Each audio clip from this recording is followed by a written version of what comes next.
Good morning, dear friends, ladies and gentlemen. Welcome everyone to our AABN's 158th weekly webinar series. We are already on the threshold of the second month of New Year, which we all sincerely hope will bring us good tidings.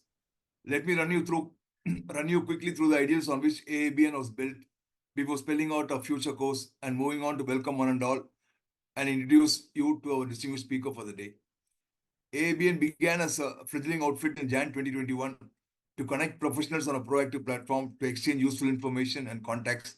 Also became an informal avenue to meet and listen to game changers in the fields of engineering, agriculture, marketing, entrepreneurship, and business management, etc.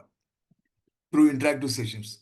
Thanks to the strong work fundamentals, clear goals, and wonderful camaraderie on which this network was built, we grew in leaps and bounds.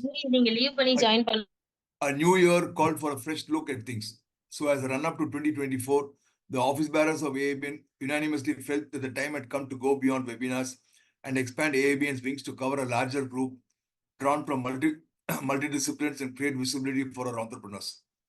It came as no surprise when it chanced upon Mahi MKV and have been able to follow her stupendous success. She has left her indelible imprint in all that she undertook.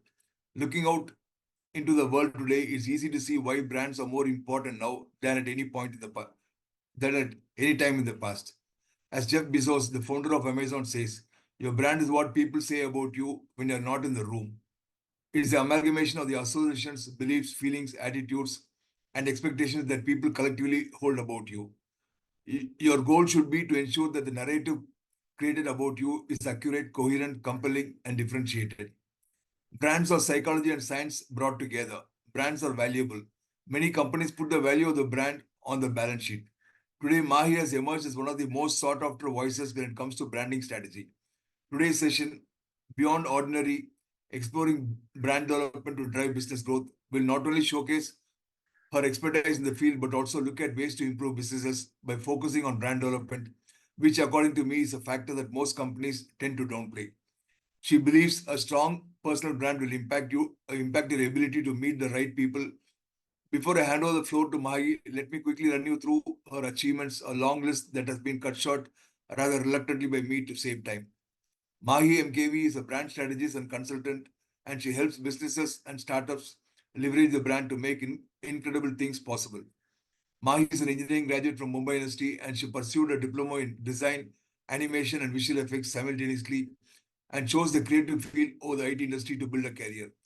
She is internationally certified in business and brand development. Besides the unique amalgamation of knowledge and perspective from the tech design and marketing field that she brings to the table, she also has 12 plus years of entrepreneurship experience in the branding arena. She is the founder of Offbeat Upstairs, a fluid agency for branding and marketing, and Rang Raisa, a merchandise brand. She heads a community of 700 plus marketing, branding, and design professionals in India for the US-based education brand, The Future. She has worked with B2B, B2C, and D2C businesses across different industries, including wellness, edtech, agro, health, and fitness, baby care, F&B, and more across the globe. She is an active member of a global community of 800 plus creative entrepreneurs and strategists based out of LA, California. She is a business coach for creative agencies and a certified neuro-linguistic programming coach and author of the book Accelerated Workplace Wellness Intensive. Mahi is the daughter of Mr. Muthukumar, an alumnus from the 1976 batch Department of Chemical Engineering. Mahi, her knowledge of the topic and her ability to engage the audience will ensure that attendees today walk away with several key takeaways that they could employ to better brand themselves. It will ensure that your attendance at the webinar today was more than worthwhile. I'm not going to make you wait longer. We'll let Mahi take over and regale you with her astute experiences and fresh ideas. Thank you, and over to you, Mahi. Thank you, sir. Thank you for the introduction. And hello to everyone. Good morning. I'm Mahi, and as sir introduced, I don't want to run through the list again. Um, but I think it's time for us to just directly dive in. Maybe at a later point, I will go into some of the details of what I actually do, so that it's much easier for everyone to grasp what brand strategy is and how it helps and how I help my clients. So with that, let me share screen, and I would just like to ask if I'm clearly audible. Gopi sir, am I audible clearly? Clear. No problem. Okay, okay. If at any point there is a power cut, my internet may get disconnected, but I assure you that I will be back quickly. So that said, let me just share my screen and dive into it.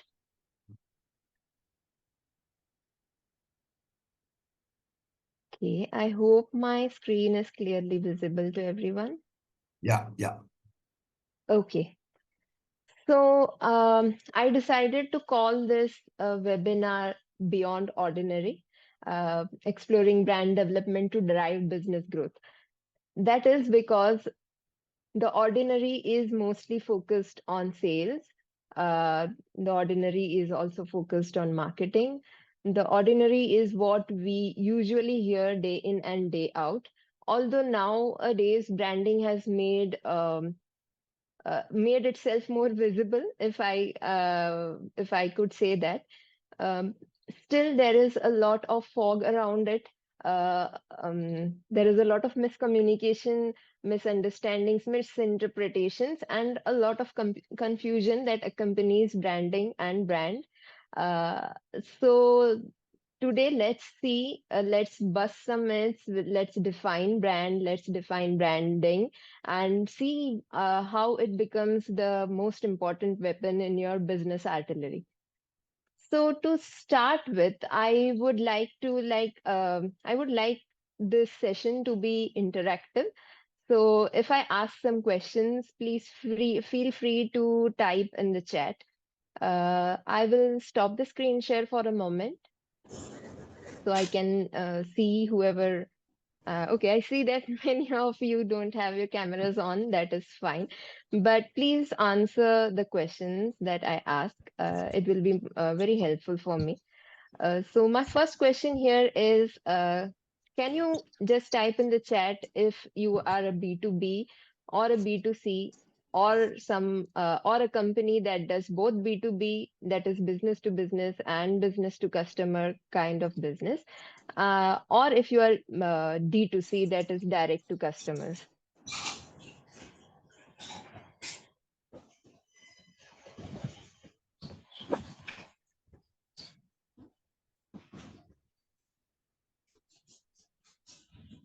Okay, there are a few responses. Okay, now I'm seeing the responses. Okay, that's great.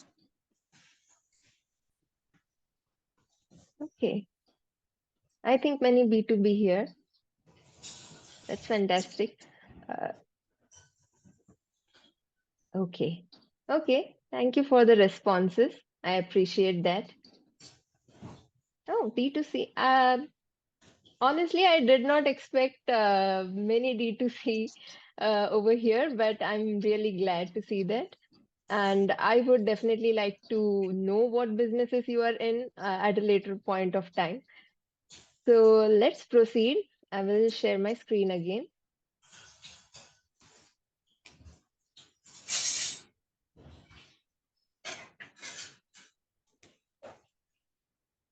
So I would like to start with why. Why do we do certain things? What is it that you know guides our actions, uh, guides our responses? So let me just ask you about this. I think everyone at their home has an almirah, right? And which almirah is it?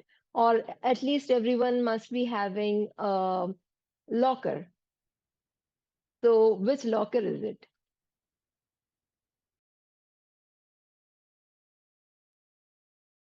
I'm assuming it for most of the people, the answer would be Godrej. I'm so sorry, I'm not able to see the chat right now. Okay, I got it. Okay, so probably if someone asks something, I will be able to see it right now. So for most people, it is Godrej. So we are used to having Godrej lockers, safes, rather than lockers, safes, and almiras at our home. And even now, whenever I see my friends go and buy furnitures, when it comes to keeping their things safe, no matter what kind of fancy wardrobes they have at their home, they do require one steel almirah or a locker or a safe from Godrej. And why do we do that? Are there not other brands, other companies uh, building these things, making this, manufacturing these lockers and safes? I don't think so, right? And same is the thing with us when we go out and probably not carrying our bottles of water from home. What do we go? What do we buy from the shop?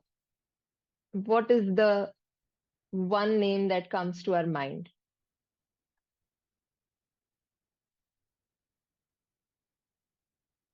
Yeah, yeah, yeah, it is Bisleri, yes. So yes, why do we go to the shop and ask only for Bisleri? I know there are very well-known brands like Bailey and Aquafina and whatnot, and other companies also that are local to specific places and names unheard of. But every time we go, the first preference is always Bisleri. So yes, Mr. Murthy says that I have stopped water in plastic bottles. That's a great thing, sir. I appreciate that I'm a sustainability champion. But yeah, Bisleri does rule the market. I definitely wish they work on the sustainability side that will add to their brand value. But yes, we will talk about that as well later on. So why is it that we all are doing this consciously and unconsciously, that we are going around and looking for certain brands? What is it that matters so much to us? I would say it's trust. Yes, yes, it's trust. And how did this happen? Is are we does it mean that other brands don't have good lockers? Does it mean that the other drinking water companies are not giving good quality? We may probably not know as well because we are not taking the risk of purchasing something else. Yes, first mover advantage as well.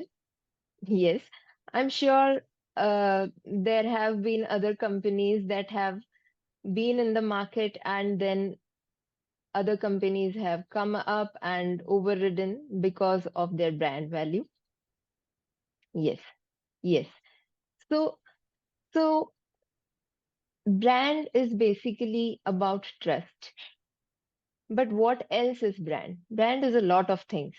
And here we are going to talk about standard, quality, and all those things. Still, brand is more than a logo or a product itself. Here, like, I will just read this out, is the emotional connection between a company and its audience. It comprises of perceptions, feelings, experiences, and it encompasses all the elements, tangible as well as intangible, and it helps a company differentiate itself from the competitors. So a lot of this, why do we say that it's part tangible and part intangible? The tangible part can be, yes, the quality itself, the standard and quality, like it was mentioned in the chat, and a lot of intangible things like how we feel about a certain brand. So when it comes to Godrej, we our logical mind will tell us that okay, Godrej is into making these since a very long time, and also they have good technology, they are updated, and now I know that they have digital lockers and whatnot, so they evolve with time. So we know that yes, they have a good product. But besides that, how is it that we have associated so much trust with this company? So through the years, there have been many TV commercials that are advertisements. There has been word of mouth, like, I bought it and I have this kind of experience. I went to the shop, the person who was selling these lockers was speaking well with me. The shopkeeper told us he had two brands, but he recommended this one. And also with Godrej, we all know, it's going down from generations. So we all know that our parents would ask us to get it home and so हो गया on. हो गया ठीक है अब बीच में Okay. Angles ले Okay, just let me. Okay, that's fine. Okay, please share the screen. Okay, so a lot of things when it comes to branding, a lot of things are in play. It's about connecting with the human psychology as well as with the product and the product features and benefits as well. So the combination is what gives birth to a brand. So here, like you can see, there is another definition of brand, which says brand is basically a promise a company makes to its customers. Why do we say that? Because it a brand also represents what the company stands for, the values and the qualities. Like we were talking about Godrej, and we know that Godrej has been a forerunner in the quality of their products. So that makes us believe that they will continue doing it. And that is how the trust comes into the product. And like the definition here states, that when a company sticks to what it promises, people tend to, not just trust, but continue trusting it even during times when there might be a low. If One of the best examples that come to my mind right now is the Cadbury chocolate fiasco that had happened a couple of decades ago, where um, insects or worms were found in many Cadbury chocolate packets, and Cadbury was able to regain its ground and trust only because it had a brand that was already trusted, and it could pick up from that point onwards and kind of do the disaster management. Yes, they had to hire people like Amitabh Bachchan to bring the trust completely back. But if it had been some other brand other than Cadbury, they might have been wiped out of the market completely. So, brand, of course, is a lot of things. And it is also a lot about the gut feeling. One thing I would like to tell here is that in a very intangible form, a brand is something that is different in every person's, every audience's mind. So it can't be something that we can change, but it is definitely, since it's a perception, it is something that we can influence for the benefit of the business and also for the benefit of your customers. So I hope there will be more clarity as we proceed, but I'm trying to make brand sound as simple as it possible. So yeah, so moving ahead from this, let's go to the $1 million question: branding versus marketing. So branding, I would just like to say that think of it for now, think of it as the creation, as the process of creation of a brand. So what is the difference between branding and marketing? I would say branding and marketing are like Siamese twins. They are attached together they have a very large overlap.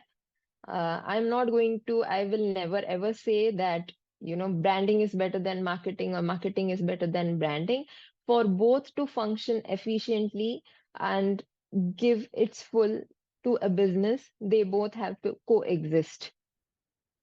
There are, like I said, many overlaps in branding and marketing, but that is how the transition happens.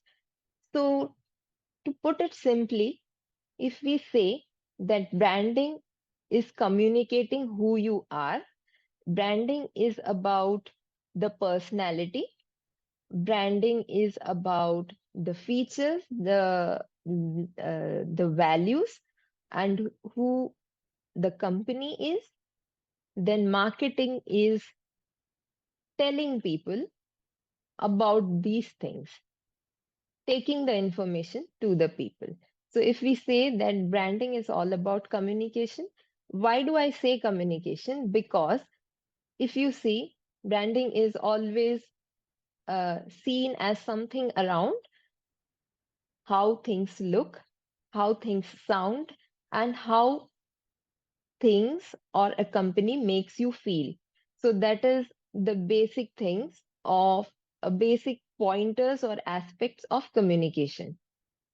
So that means that, people talk about logo, people talk about packaging of a product, uh, people talk about how a company looks, and all these things come under the looks. And there are, when it comes to how we speak, the tone of voice, n- um, the the kind of messaging you use. Um, I'm just trying to think of some good B2B examples here because I know that there are many B2B people here, so I want to keep it as relevant as possible. But but I think we all are as individuals customers, so we all know, we all can take examples from the B2C all the time, where we can say, let's talk about mm, some very well-known brand like the Tata Tea or Red Roses. Red Roses is quite famous in Tamil Nadu. I'm aware of that. Um and such brands, and that all these brands have certain messaging. They speak in a certain way. There are banks who promise you of good service, and from their messaging you can always make out that they are respectful, they tend to sound helpful. Whether they do it or not is a different thing, but that is called messaging. So whatever you see in the campaigns, the feeling that it creates through the things that they say is all about messaging and voice. And the third part is how a company or a brand makes you feel. Uh, it constitutes of all the experience when you go to a shop, the experience when you interact with a salesperson from a certain company, or it can be the after sales experience that you are having, the customer care. All these things contribute to experiences. So when we say that branding is about all these things, marketing is about figuring out how can you take these things to your customers, what are the methods, and what are the interesting or fun or appropriate ways to help your customers go through these experiences of the brand. Having said that, I will move to the next slide. Here I talk about brand development. So when we talk about brand development, I see it as having four main parts. So the first part is brand strategy, and brand strategy is all about thinking, planning, and building a roadmap.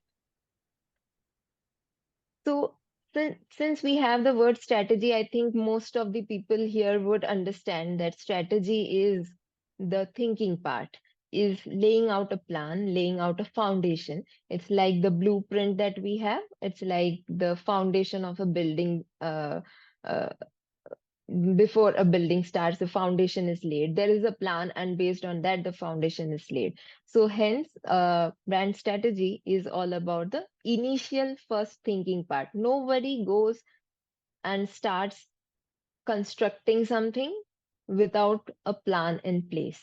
So, that is what brand strategy is about. We are going to build a brand, we are going to develop something. So we definitely need to think about it, plan it, and have a roadmap in place.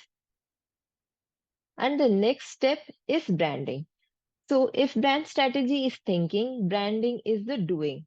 So we have a plan here, we have a roadmap, then we start putting things together and working on them. It's about executing these plans that we have and then implementing things. Say, for example, if the brand strategy states that we have a group of students who are our ideal customers, so then branding will think of, okay, what are the uh, colors? I'm just taking the example of visual identity because it is probably easier for people to understand that way.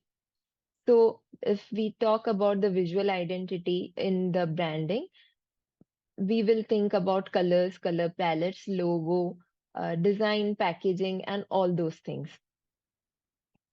So if the brand strategy shows us that, okay, these are our ideal customers, the students, then probably with branding, they will start thinking about, okay, what are the kind of colors or materials that are going to attract the attention of students, or what will be useful to them. And the decisions will be made based on these things. And then these things will also be built. So there it is quite challenging for me to put it extremely in extremely simple format, because there are many factors that go into brand strategy which then contribute to branding. So yeah, so that is that. And the next, and then we start with the marketing strategy. Why do we say that marketing strategy here? If in the picture you may be able to see that I have shown arrows from both brand strategy and branding and written inputs here. So basically, marketing strategy is also about planning as its strategy, and it's an action plan. And this plan takes inputs from brand strategy and branding so that the marketing activities that follow the strategy work the best. So this is the reason. So it's step 3. This is the reason that we always recommend clients to have their brand in place before they start the marketing strategy or the marketing tactics, I would rather say. So marketing, what is marketing tactics? Marketing tactics is what we generally see, is what generally marketing agencies talk about and provide to their clients. The marketing strategy guides the marketing tactics, and it also involves ideas, trends, and data. So what I just want to it feels like a monologue to me. So I would just like to involve you all here at this point. If I may ask, how many of you have invested in marketing for your business? You can just reply in the chat. Maybe also given some projects to, or hired an agency, or done some form of marketing for your business at some point of time.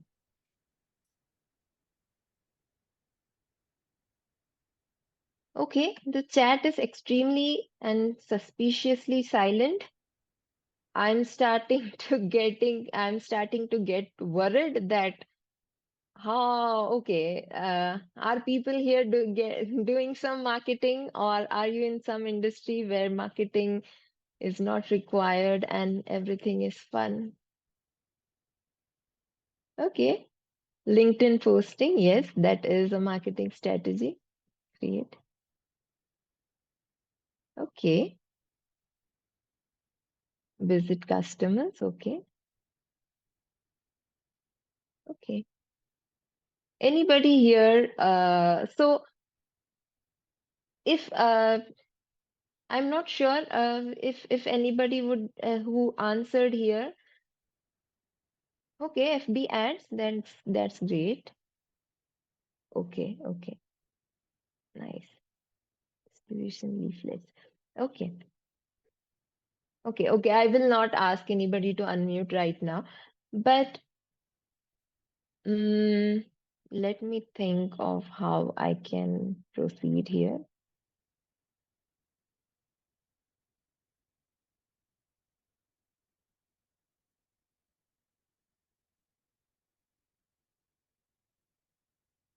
Okay, so since we don't have much time, I will just skip bringing anybody on stage or asking anybody to unmute. But one of the, I have been in the industry for 12 years, and one of the main uh, challenges that we face is when clients come to us saying that we invested a lot in marketing with agencies, with in-house work and a lot of other things, but it did not work out. It did not give us the return on investment that we were expecting. So what is actually happening here? Very, very often, what we see is that there could be a marketing strategy sometimes, but most of the times it's not guided by a brand strategy or any branding at all. And it is very focused on the tactics itself. Like, okay, these are the trends going on in the market. Okay, everyone runs a Facebook ad or everyone does social media marketing. So let me also do. What happens is mm, the things that the information that needs to be gathered through building a brand, through the brand strategy process, isn't available to the marketeers, and it doesn't work out as well as it could with the brand strategy and branding in place. So branding definitely strengthens our case when it comes to marketing, and brand strategy is the first step. So branding doesn't happen without a strategy in place. Having said that, I would just right now I would like to go into a quick introduction of myself, of what I do. So I am a brand strategist. So I work in this first section of uh, thinking, planning, and building a roadmap. It involves a lot of research also. It requires us to understand the company, the business, their story, um, their values, their mission, vision, uh, their revenue goals, of course, where they are at right now, where they want to go, and by when. And it is on me to figure out and help them to be on the best path for the quickest results that they want to achieve. So that is what I do. And that takes me through branding as well and some parts of marketing strategy too. But as an individual, as an independent consultant and brand strategist, I primarily work with these 3 points: thinking, planning, and roadmap. And I do have a fluid agency that takes care of all the other 3 parts as well: the branding, the marketing strategy, and marketing, which uh, which is the most loved part for most of the businesses, that we want some marketing done. So moving ahead, this is a representation from my brand strategy coach from Sweden. Her name is Anneli Hansen. And this is an adaptation of her representation, and it's a very easy way for us to understand, I believe. So I'm sharing this here, and as you see, if this is our company, this is how we are perceived today, and this is where we are at. And we all have goals. We all want some change to happen to us, to our businesses. And this is where we want to be at after a stipulated amount of time. It may be, 6 months from now, a year from now, 3 years from now. It can be anything. So this is our starting point, and this is our end goal, and how we want to be perceived in the future. Why are we talking about perception here? Because it's brand, and perception is all that matters when it comes to a company. So this is how we are perceived today, and what is it that needs to change in us for our audience to perceive us the way we want them to perceive us. And this gap is filled by brand building. So that was a very simple representation of the same. So my slogan is that I help businesses and startups leverage their brand to make incredible things possible. Why do I say something like making incredible things possible? Because I truly believe in it. Because for most of the business problems that people come up with, the answer that I always give, not because I'm a brand strategist, but because most of the times the solution does lie in branding. And going ahead, we will see how. So be it, I would just like to ask a few questions here, and you can answer in the chat with by saying yes or no.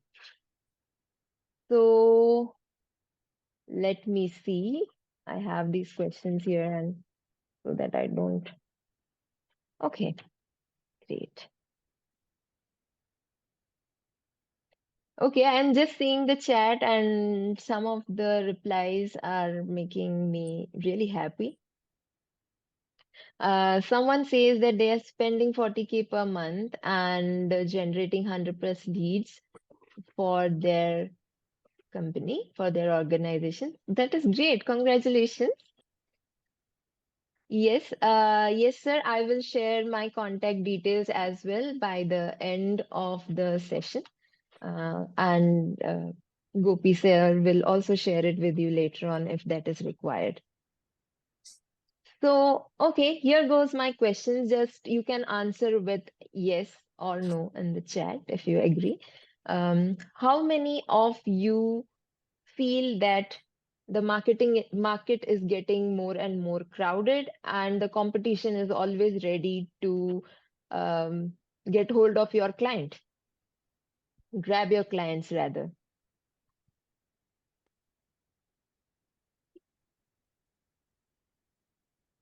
Yeah.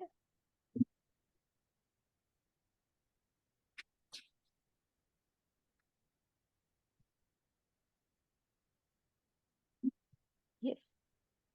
Yes, right.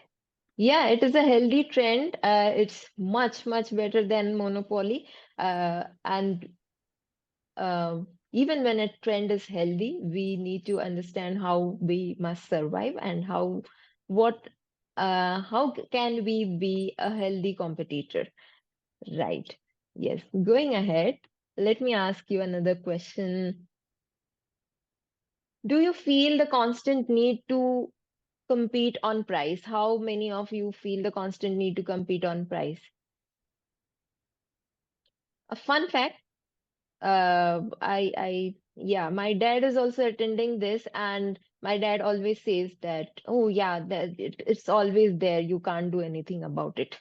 There will always be someone who's going to sell at a lesser price, and you either figure out and offer a competitive pricing, or lose out on the client, which definitely is not something we want to do. Okay, almost every deal, yes, that's a pain. I know that for sure. It's in every industry, doesn't matter service, doesn't matter product. It's in every industry. Yeah.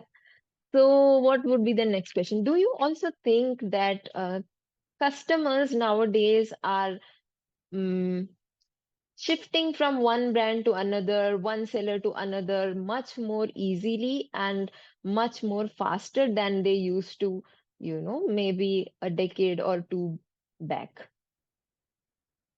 And that's causing a headache for sure, right? Yeah, yes. Yes, I see a lot of yes here. Yeah. And I know the pain. I have been in business for 14 years now, and I really understand the pain. So, um, the last question that comes to my mind is how many of you have said or at least felt that, we are a small company, we do really good work, but we are a small company, and that client, he will not recognize us and he will not purchase from us. We can't even pitch to them. How many of you have felt this or said this to someone?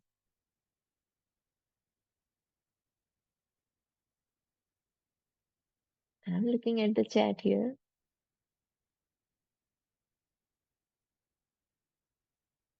Oh, okay. Uh-huh. This is nice, yeah, because I'm saying this is nice because the last question is what very, very often gets the most number of yes whenever we conduct sessions. Not just me, but even my colleagues in marketing and other business coaches and everyone, almost everyone gets the most number of yes for this question. I'm kind of glad here that people and their thinking and beliefs are changing. I like that for businesses because when you do good work, yes, you must have the belief that we can go and pitch to anybody. And here today we will see how branding and building a brand will help you do that much better, will be your friend in boosting your confidence. Yeah, Dr. Arpita, I agree with that too. So how, like, let's see how we can, how without having uh, someone at the client's end who we know, who will help us leverage our case, how can we use our own brand to do these things, like leveraging us and our company? Okay, let me share my screen again.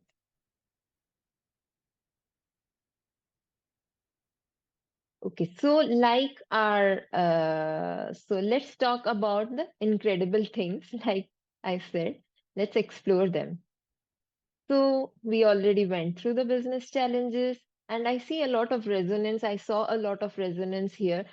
So with that, what can your brand do for your business? Now we are getting into the heart of the session itself, and let's see how quickly we can run you through it. So our top 5 points of discussion for today's webinar is uh, how can brand help you do these things? Market dominance through differentiation, increased revenue, leveraging customer loyalty, increasing the brand awareness, and attracting strategic partnerships. With that, let's go ahead. Market dominance through differentiation. So what do I mean by market dominance through differentiation? It just means that you stand out in a competitive market, positioning your business as the go-to choice for your clients. Okay, what does that even mean? It means that in the market there might be hundreds of players uh, who are doing things that are very similar to you.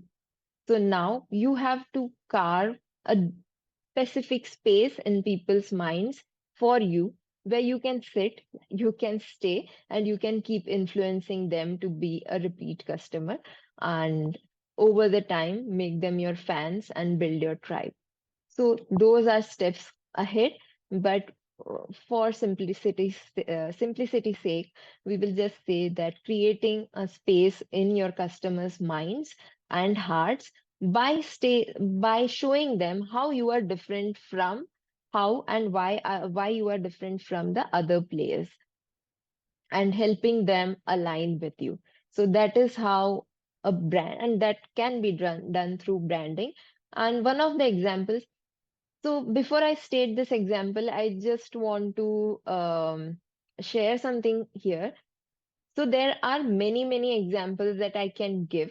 I also try to find local, regional, or Indian brands that would be good examples for all of these. But in the process, I noticed that one of my favorites uh, is there it can be given as an example in every point here, and that is the Tata Group. Tata Groups doesn't just have a massive brand equity and lots of love from people, but it also has many brands under its name in different categories.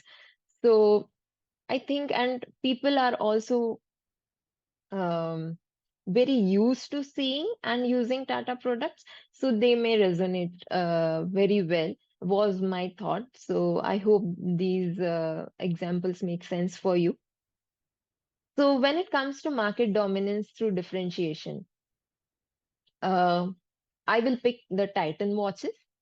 So Titan positioned itself as a premium watch brand with a focus on craftsmanship, design, and innovation, and it has been innovating since many years, be it with design, be it with the technology, be it with how they manufacture, be it with their showrooms and the kind of experience that the showrooms give them, going digital, and helping people stay at home while they purchase from Titan. Everything has evolved as the brand, and has evolved with the times.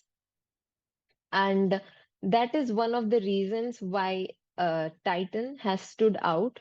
Um, and they have this special place in people's minds and hearts, where they are recognized as the forerunners. They are recognized for their designs and for reliability as well, besides innovation. So they have kind of established dominance, rather, I should say, because there have been uh, other competitor brands for a specific price point, for a specific kind of audience, uh, be it Timex, be it Sizer, or some other brands as well, who were also in the market at the same period of time. Still, the Titan watches have established their own space in the minds of their target customers. So that's it. That is market dominance through differentiation by building a brand. Going ahead, the next point is increased revenue. So let's talk about increased revenue. So there are many ways in which a brand can increase your revenue. I will talk here about the perceived value, but before that, I would say that brand can increase your revenue through helping you target the right kind of people, helping you say the right kind of things, finding the best options in the market for you to uh, focus on, and many other things. In this, for the sake of this presentation, I'm taking one point out of all these, and that would be brand helping you elevate the value of the product itself. So we all know about this. The first thing probably that comes to people's minds is the Rolex watch. where it's a very expensive watch. Definitely, it has its own technology, it has legacy. But the biggest factor of all is the brand itself. It's a Rolex, and so it's going to be expensive. That is the thought the brand has managed to establish in the minds of the people through not just through many years, not just through advertisements, but building a brand that keeps delivering the same way. And like I said, I would go back to a company from the Tata Group, that is Tanishq. So everyone knows Tanishq is a gold jewelry brand. It's gold jewelry showrooms are found across cities. And why is it that people want to go to Tanishq after purchasing for so many years from their local jewelers? It is the trust factor again. It is the trust in the brand itself. It's the experience that the brand creates in the showrooms. It's also the technology that the Tanishq showrooms bought in to help people check the quality of gold, the gold that they may bring in, or the gold that they may be purchasing at the shop itself. And besides that, yes, Tanishq also bought in a lot of designs and uh, things that will impress the buyers, and a bunch of other things as well. But all of these things, all of the experiences, everything that people see get ultimately associated with the brand Tanishq itself. And Tanishq also kind of inherited some amount of trust and loyalty from the parent company itself, that is the Tata Groups. So going ahead, okay, let me just check if I haven't missed. Yeah. Okay, I was just going through the chat. Okay, the next point for us would be leveraging customer loyalty. And I think I don't even have to explain this a lot, because we have been talking about the Tatas, and we see how loyal people are to the brand itself. A very funny thing is that I had a very funny experience while I was purchasing my car. It is a Tata car. I'm a Tata brand fan here. And so for me, yes, it was definitely, it had to be a Tata car. It is a EV. Although it's a new technology, I believe that they will do it. Their product will be good. Also, not just because they already had a couple of EVs in the market, but also because I was like, oh, okay, it's a Tata group. They are not going to cheat me. Uh, I did have some weird experiences with the showroom, but I still held on to my trust and belief in the brand itself. So much so that I met the um, deputy general over there, and general manager, general manager in Mumbai. And I was like, why do you have showrooms that are reducing your brand value? And uh, we had some talks about how we can change things with the brand itself, and um, use it for their advantage. But that's a sidetrack. But yeah, leveraging customer loyalty, a brand with all its values um, and all the other details of the company and the owners and everything. It's an amalgamation of everything that helps create a perception, and hence it allows people to form emotional connections with the brand, with the product, with the organization, or any services that they may be offering. And loyalty, as we all know, it is so important, like in all our relationships with friendships. And because when we have a loyal friend, we always feel that, okay, even if I need to call this person at 3 in the morning, I know that they will arrive. same with some relatives as well. And it gives us some amount of confidence, and that is very much necessary for every company also, I believe, because that's when we get repeat customers. And I think, let me just see, I would definitely have some example to share here as well. Okay, so we can just take the Tata Group itself, the entire group itself, for how well they leverage their customer loyalty. Um, and from there, we can move to the next point, which is increasing brand awareness. So, yeah, sorry for the pause. So increasing, when it comes to increasing brand awareness, what do I mean by increasing brand awareness? It's just about how well you get known.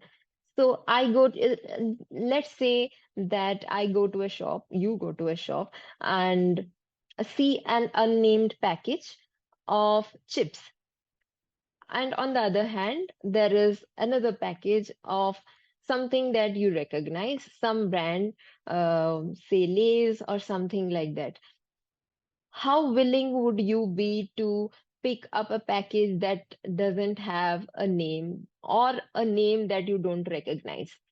The probability of you picking it up is very low as compared to you picking up a package that you recognize.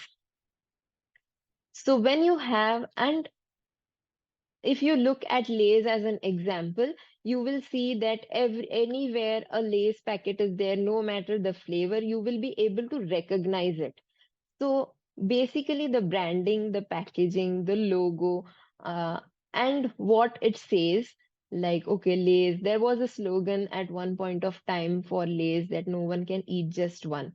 So so that is what the brand says, that's what it says, that we are delicious, we will continue to be delicious, and you will enjoy eating these chips every time you buy, regardless of where you buy it from, what flavor you buy, or which size of package you buy, you are going to have the same experience. So this creates the consistency itself, creates recognition and memorability for us. And that is how, if everything is put under a brand and maintained consistently, the branding is consistent, to be precise, it creates a different level of recognition and awareness. So rather than being, and there are many products, there are many services, and there are many service providers who are excellent at what they do, who are known for what they do, and but it stays to a certain circle because it generally relies on word of mouth. And even when it goes for marketing, it's very difficult to put the right things together and provide it, like show it to the potential clients. Just think of it like if you are going to give something as a Diwali gift.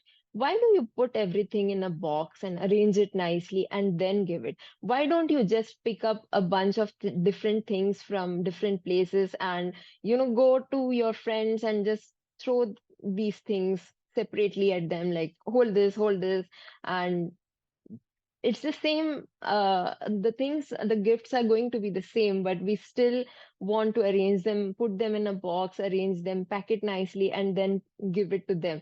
And then the friend is going to talk about the gift to 10 other people, and 10 other people will start wondering, oh, okay, uh, I should also probably get a gift like that, or something of that kind. Maybe I should also have a friend like that who gives me such nice gifts. And it's very similar with building a brand, putting the right things together, telling the right information, sharing the right information, the right message, and handing it over. That is what branding is. I think that analogy would make sense to everyone here. And yeah, so increasing brand awareness, and like I said, To have a Tata example here, it would be the Tata tea. Everyone knows it, and it has been a leading brand since many, many years. And be it due to advertising. So, advertising is one method or tactics of marketing. So, not to get it confused with marketing itself, it's just a way of reaching people. So, a paid way of reaching people. And there are many, many ways, not just paid, but also organic ways to reach people. So, yeah, that said, I think we are at the last point here. Attracting strategic partnerships. This is associated with the last question that I was asking about, like the challenge that businesses often have are that either they don't feel confident enough to connect with bigger companies, or the bigger companies, because they don't recognize the smaller organizations or individuals, um, or they don't see what they expect to see. There are many opportunities that get missed for the bigger companies as well, I would say, because I know that there is a treasure of knowledge and skills when it comes to small scale companies. And I feel that all the companies, small, medium, and micro, definitely ought to get a fair chance to collaborate with bigger companies. And even for bigger companies, there are many ambitions when it comes to strategic partnerships, which make a lot of sense. We will, going ahead, we will see in the example as well. So when you are able, through your brand, when you are able to convey your standards, your values, your beliefs, uh, besides what you do, how you do, uh, it creates a lot of value. I'm not so sure about how it works in India. I have a lot of clients in the US, UK, or the Europe and Canada. Over there, beliefs and values of the companies matter a lot. And if a company supports sustainability of, or if a company has a certain belief when it comes to environmental change, they have the biggest opportunity to be collaborating with mm, a global company that is all about sustainability and has a belief or is working towards making the world a more sustainable place. Why does it happen?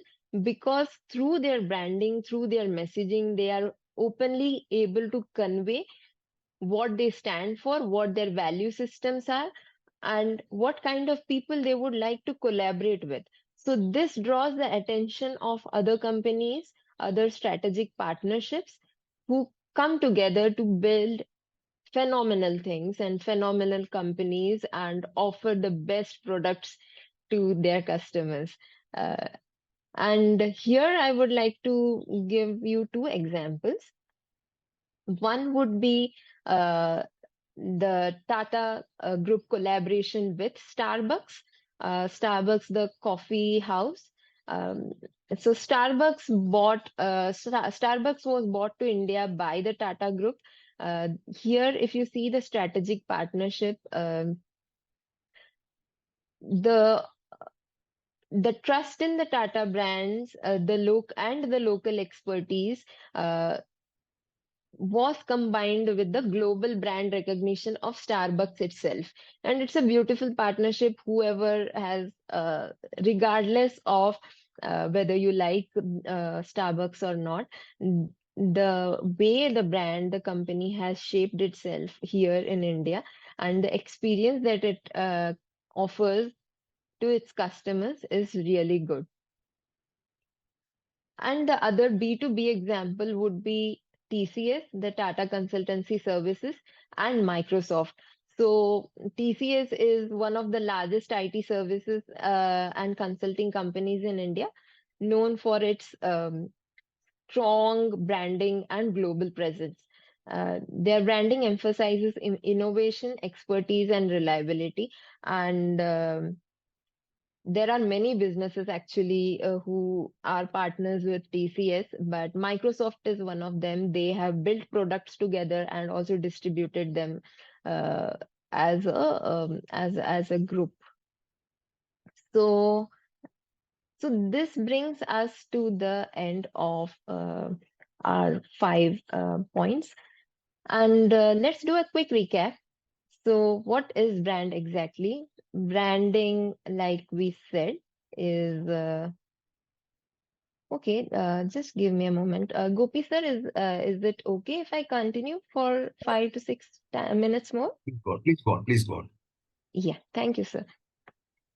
Okay, so what exactly is brand? Brand, as we saw, is an amalgamation of a lot of things, tangible, intangible. So it comprises not just of things that we can look at, we can experience, but also the feelings that it creates in our minds, the perceptions that are a result of it.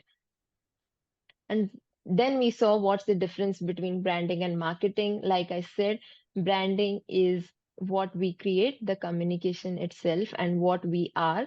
And marketing is how we explain about it to people, how we inform about it to people. So uh, maybe you can also say branding helps you stay differentiated in the market, and marketing helps create awareness of what is different in you and who are you. Um, and then, like we said, what constitutes brand development itself? There are 4 parts to it: the brand strategy, branding, marketing strategy, and marketing. All these things come together, and that's when we get the best for our business. And the crucial role of a strong brand. Like we saw, we had these 5 points here that included creating dominance in the market by standing out in the crowd, um, having a group of customers who are extremely loyal to us, increasing revenue through branding in different ways, uh, and attracting strategic partnerships and being very visible for all the customers and all the potential customers as well. So, what are the pain points? So, when it comes to pain points, I will just, we have discussed the crucial role of how a crucial role, I'm so sorry, crucial role a strong brand plays uh, when achieving these things, these 5 points. And we see how these benefits translate into real business success. Um, but the challenge that I have seen with my clients is often, especially so, more so in India, is that you know many businesses struggle to navigate the complexities of brand development itself for the lack of clarity, for the lack of direction and actionable insights that are needed to actually create something or build something around what their organization already is, so that it will help them stand out and succeed and uh, showcase their full potential in the right way. And I have also seen, and in fact, I have also experienced, as I do have another merchandise brand that I started in 2014, and I experienced a lot of issues when it came to hiring an agency, trying to make them understand what do I want to tell my customers, what is it that I really want to bring out, and I failed at it. And that was a thought actually I had, that as a person who has been in this industry, if I'm facing so much struggle with agencies, what would be the scenario for other business owners? And that's when I set out to start focusing, like laser focus on brand building itself and understanding what is that gap that will help us bridge, that will help us communicate better with our agencies, help us get better work done from them. And that's when I arrived at brand strategy. And then, that's a different story, but we want to figure out. So for me, I have been working with companies, small and big, most of which are based out of right now, for especially for brand strategy, which are based in USA, UK, all around Europe and Canada also. And I have always been wondering what are the best ways to help Indian businesses, because the market here is quite different. Not in, I won't say not in how branding works, but in how businesses like to purchase or invest. Keeping that in mind, I have been working for quite some time on bringing, you know, offerings that are more flexible, that are easy to digest, where I can bring the business owners along with me and help them build something where they have the experience of building the brand itself along with us. And it's an enjoyable process as well, instead of giving it to some agency who take your money and vanish, and then you are left all anxious and disappointed. So that is something that I'm working on. And yeah, so that is some things that I wanted to share with you here. And keeping that in mind, I would just like to close this before we start the Q&A with these two things. The quote from Sunil Bharti of Airtel, the chairman of Airtel. He says that building a strong brand is crucial for Indian businesses to compete effectively and achieve sustainable growth. And it is rightly backed with this study and these statistics. So, a recent study by the Associated Chambers of Commerce and Industry of India reveals that 72% of Indian consumers are willing to pay a premium for products associated with strong, trusted brands. So, yeah, so that is where we are. So I do have a bonus. I have something special for all the businesses here today. I would like to share that in a while. Maybe I will ask Gopi sir. Sir, should I share it now, or like can we do the Q&A and then do it later?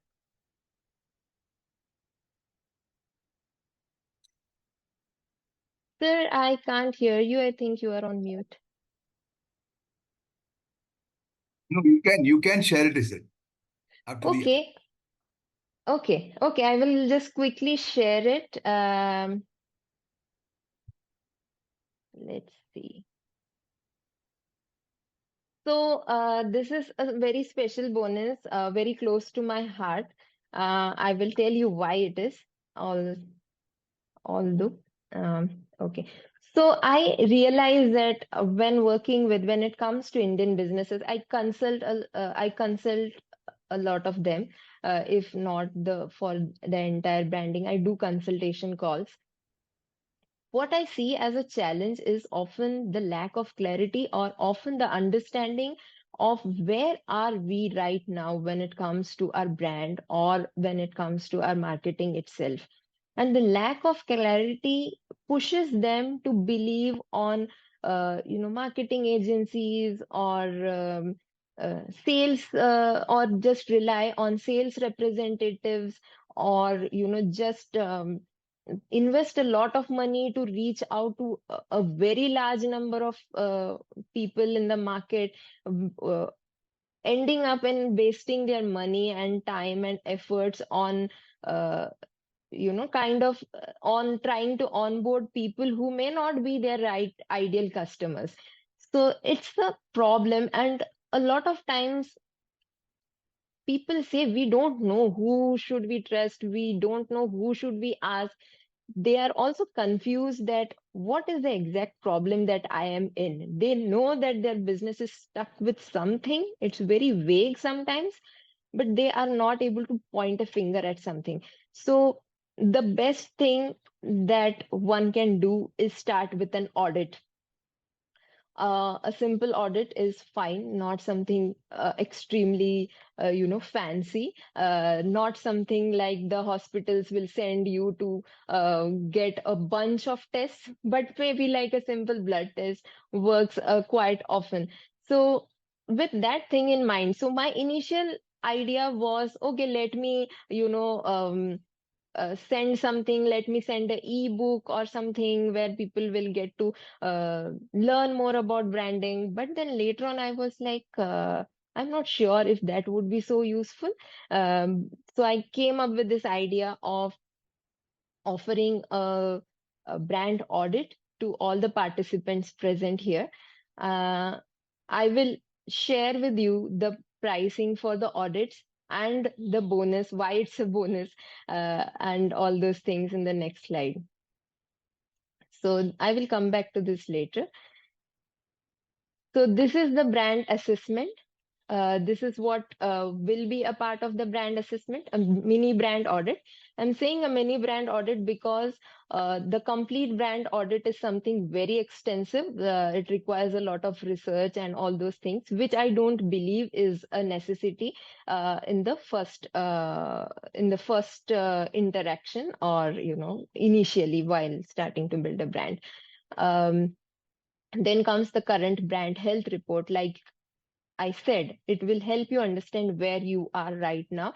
And then we go on to figure out the areas that require improvements and the possible solutions for the problem areas. So you will get a proper report on, okay, this is the problem area. It could be anything, right from the design. It could be, also marketing campaigns that someone might be running, or even a pricing strategy for your product, that if we figure that that's the thing that's not working, we will mention it, and we will provide you with a solution for the same.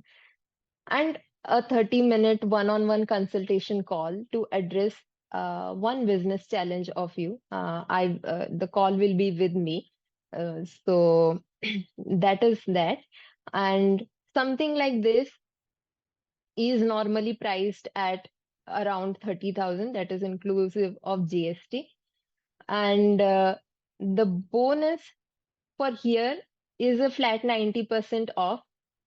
I'm not here to sell anything, but I would like to share my thought process behind this offer over here. Like I already shared with you, that I think the audit will be the most useful thing that I can share here today, that you can utilize for your business itself. And why is it at a 90% off? There are multiple reasons for that. One, that like I was sharing before the webinar started, this is a webinar conducted by the Annamalai University Association, Alumni Association. And I have a really, really fond connection with the university, as most of my family members are from are alumni of Annamalai University. And my grandfather was an engineer over there, very well known. And as a child, I used to visit the university very often. So that is one thing. And the other is, I myself have benefited a lot from all my coaches. I have a business coach here in India, a business coach in USA, my brand strategy coach from Sweden, my marketing coach from Britain, and my neuro-linguistic programming coach also from here from India. And my aim is to be like them, where what we gain, we take it forward, and take it forward in the best possible way. I thought that this is the platform where I can add value. And like my coach says, whatever you give, you should be able to deliver 10 times of that. And that was the thought behind this 90% off for today. And if this helps, these will be the things. And the offer is valid for today. The enrollment will be limited for now, because I can only invest so much time to do justice to whoever comes on board. Otherwise, it will make no sense for me to onboard so many people and not provide something of value to them, or the quality suffers. So that is the offer, and of course, I will share this with Gopi sir later on also. But if someone wants it, this was a last minute idea, so I really apologize that you have to go through the QR and everything, and I don't have a link ready. But yeah, so I wasn't planning to sell something here, but this is the gift and my token of gratitude for letting me have this prestigious platform today. So that brings me to the end, and we can go to the Q&A session from here. And if this is useful, this as well. Gopi sir, over to you. Thanks for a nice session. We'll just keep the floor open for question and answers. The participants, please unmute and ask your questions, please.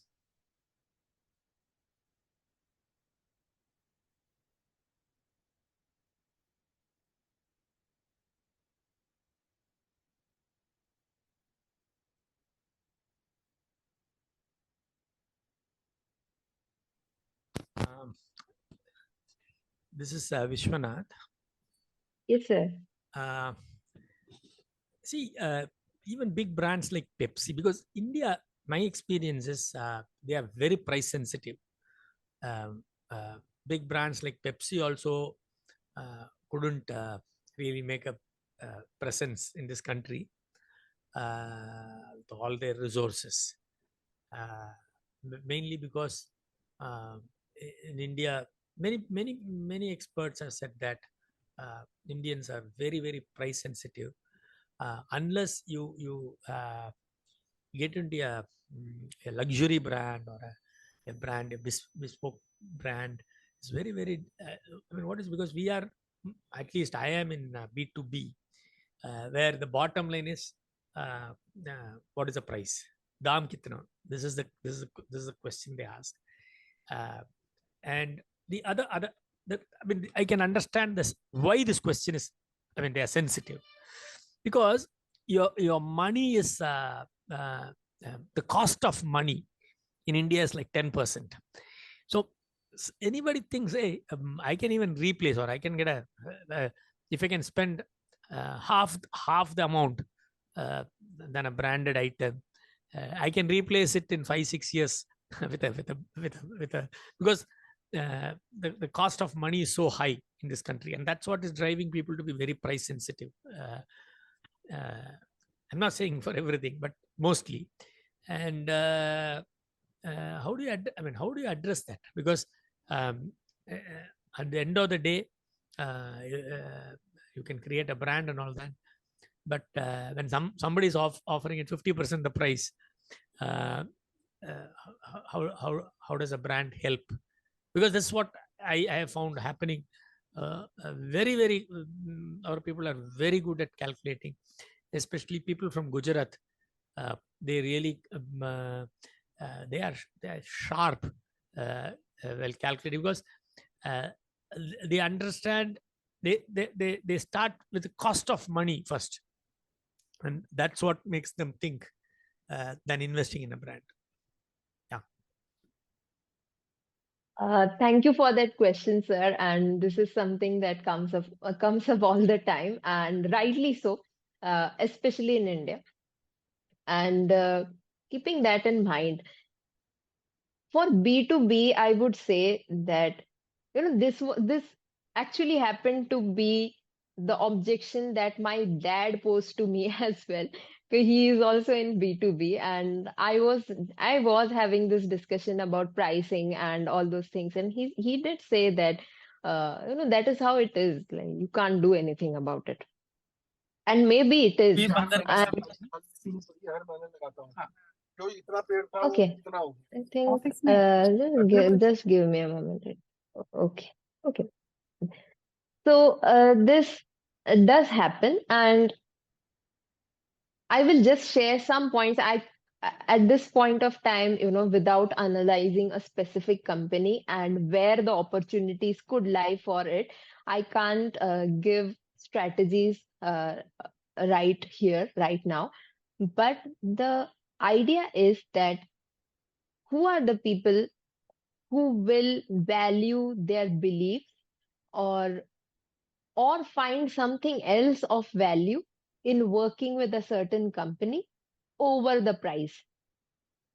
Also, there are these things when it comes to companies. There they represent themselves through many different platforms, say their websites, say their brochures, maybe their offices, etc., etc.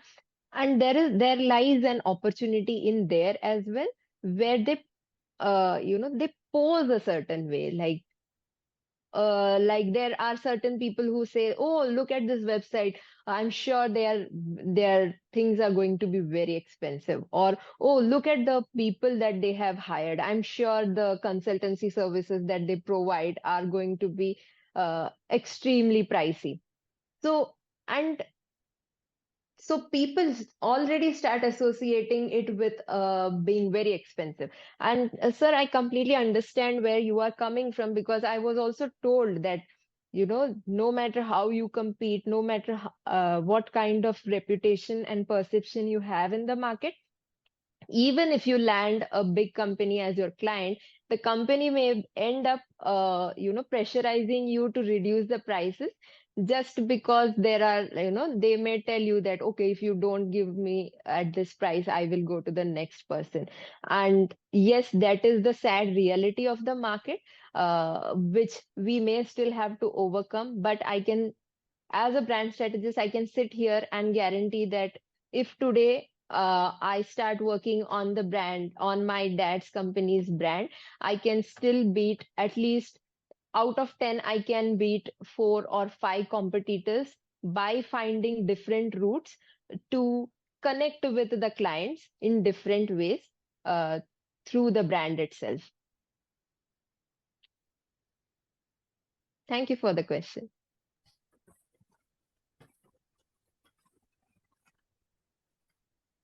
So, because anybody who has a question can unmute and ask. I may not be able to see you, but I will just quickly share the screen, because some people are asking for the contacts. Okay.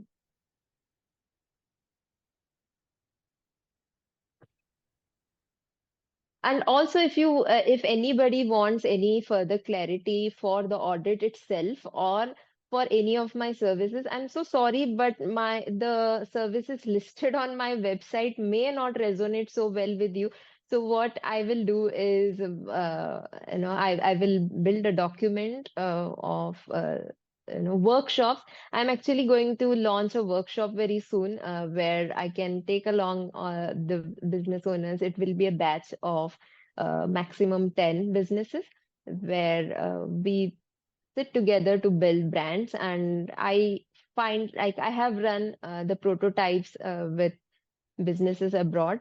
And I really want to do something like that in India, because it cuts the cost to almost 10%, while and doing it in group is also a lot of fun, I believe, and people have enjoyed it previously. And so, yeah, so I will share the information whenever it's ready with Gopi sir, and probably it will be helpful for all of you.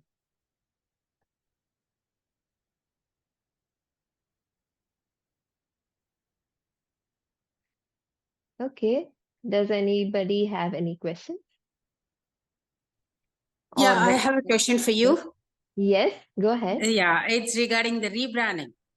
Okay. Yes, Yeah. yes. So like when you like to rebrand your own brand or whatever it is, so called, if it has some issues or something else, or if you want to upgrade. Okay. So I Yeah. just want to know what are all the elements of a brand heritage or crucial to retain. Okay. There can be many things, but for you to get an idea, I would say maybe you should think of retaining, or not making making changes that make the entire thing unrecognizable for the things that are most recognized. To Okay. give you an example, maybe so we all know that Maggie noodles comes in a yellow color package. So if Maggie decides to change something, go for a rebrand, the last thing that they should be thinking of changing is the color of their package, because that is the most recognized thing. So if they change it to red, they may just get lost amongst, other ramens and other Chinese noodles in the market. And also that nobody would go to the aisle looking for, Maggie, and they may just not find it. Like otherwise, people recognize with the color. So this is for a consumer product. But can you specify to me about your company and assets? So maybe I can give you a better answer. So I'm into food and agro businesses. That's different. I Okay. just had, if at all, if you are going for any manufacturing, for example, if you take it in the masala manufacturing, Shakti, as you said, like Shakti masalas, if you want to rebrand that, it has got some kind of a market shares already penetrated. Yeah. Right. So question number one is to change that brand, rebranding of the Shakti itself, or how do you place your own company? Okay, there's something else which is equivalent, so that you can also penetrate. So if Shakti is having say 10 to 15% of the market penetration, if you want to penetrate, maybe in the beginning you will be getting 0.5 or 1%. That is okay. But if I want to do it more and more, see, if you say the vintage might be less, okay, the market vintage. But if we would like to equally be placed in the market, so what kind of a strategies that we can apply? Right. So I will take both of your questions. First about Shakti Masala. So if Shakti decides to rebrand, the question would be what exactly are they rebranding for? What problem are they facing, or what is the new goal for them, and why does it require rebrand? And any rebrand activity will be based on the answer to that question. Like, have they fallen out of their people's minds, or customers having some kinds of complaints, or their packaging is not so friendly, or has Achi Masala done something different, something really wild, that suddenly their market share has gone up compared to Shakti Masala? We don't know. So the answer to that question will be based on what is it that they are trying to achieve, or what pain is it that they are trying to make go. And for the next question that you said, this is where I'm happy to answer this, because this is where you will start seeing the layers of building a brand. So the first thing will be, who are your target customers? The target customers, no matter how we business people would love to say that everyone is my target customer, the reality is not so. And when Achi Masala started out in the market, they went to the villages directly. They did not target the metro cities.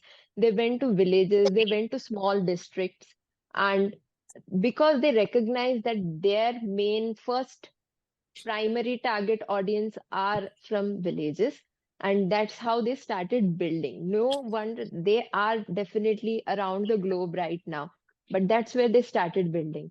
So when you figure out a space in the market where you can, talk about things that will resonate with those people who you are branding. targeting. Oh. Okay. So where people will see resonance, like say for example, Achi Masala had this price point which will match to the people who are in villages, while they were claiming that, okay, this is going to make your life easier because then you don't have to grind the masalas. So it was easy for purchase for those people, and it was a novelty as well. It provided them with luxury or maybe better functionality.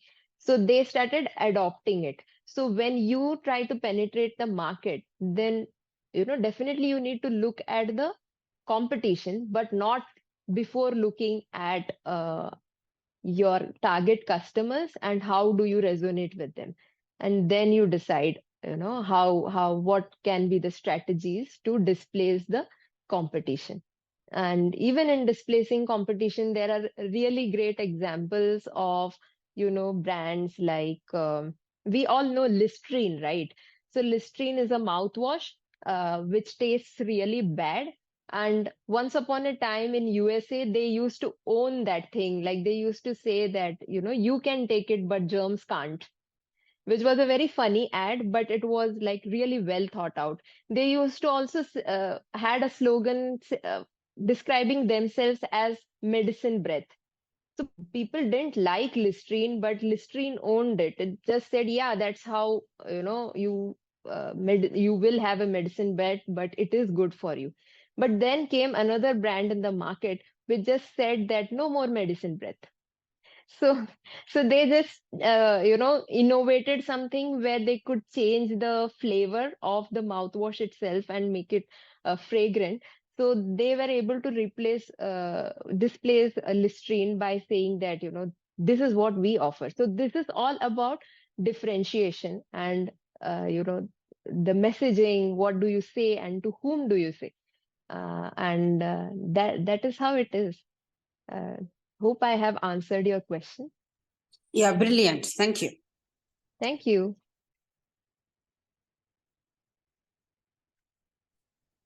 Yeah, thank you for an excellent session. I Thank have you, a sir. question. Yes, sir. This is when I spend on, let's say, branding, and then I also spend on marketing. I mean, two different budgets, and Mhm. combined, I see a revenue growth. Now, Mhm. how do I know that? For our understanding, that whether the branding was more effective or whether marketing was more effective or where the improvement is required or where the emphasis has to be done later, because Right. the growth is first time we are seeing the growth. So how do we go about with this situation? Is there a way to quantify that how much we have spent on each? Yeah, if we can do that. Yes, there are ways to quantify. There are tools to measure. And branding, yes, of course, branding is a little intangible. So that is a concern that people do have. But what we do is we track back a lot of things like, okay, what are we trying to achieve? We are trying to achieve awareness. Or what are we trying to figure out? Are we trying to figure out who is our target customer and what is not working and these things? So we track back and then we work on each aspect separately so that we can understand how we are seeing the result. It is a combination of a couple of things. So it is quantifiable, but I won't say that there are very many tools to exactly figure out if like how much the numbers will not be there for quantifying branding itself. But if you have goals like, I want X number of customers to be repeat customers. That can't happen just with marketing alone. The customer has to have a certain experience through the product, through the branding, and that's when they will come back. And what kind of experience will they have when they come back? All these things also matter. And through branding, we can do these things. The thing with marketing is that a lot of marketing also happens based on data. So we have tools to measure these things, and even when people run ads or they collaborate with others, they do social media marketing, everything can be measured. Every penny that you spend on it also can be measured, and what kind of impact, the percentage of impact, everything is measured. And even in branding nowadays, agencies have started measuring those things as well. So it is not as intangible as it used to be. And recently I was reading a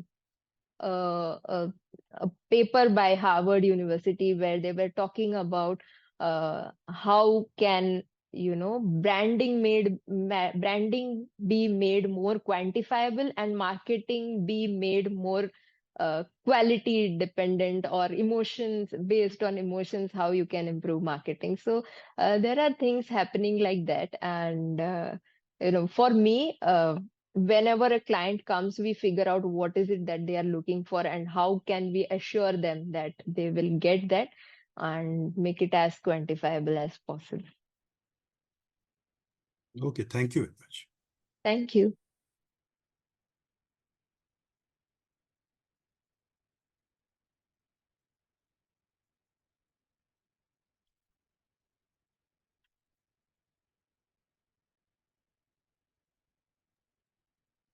Participants, you may please unmute and ask your questions.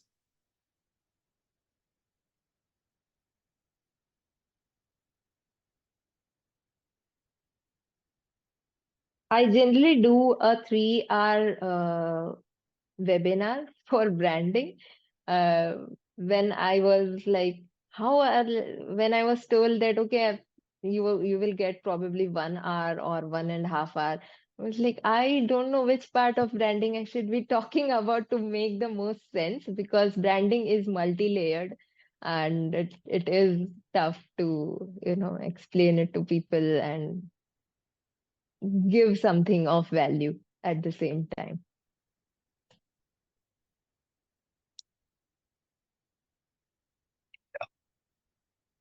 Arun, Pratap, any questions from your side?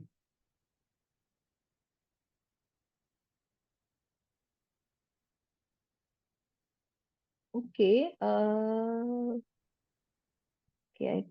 I think There we're aren't many people. Okay, yeah. So I think everyone is over here only on this page. Okay. Okay. So I saw Mr. I don't remember his name, Mr. Vijay Kumar, I guess. Not I from UK. I think he messaged me yesterday, and I wanted to ask if he had some question, but I think he's not here. He probably left. That's fine. So yeah, I would like to thank everyone for staying on the call and patiently listening to this.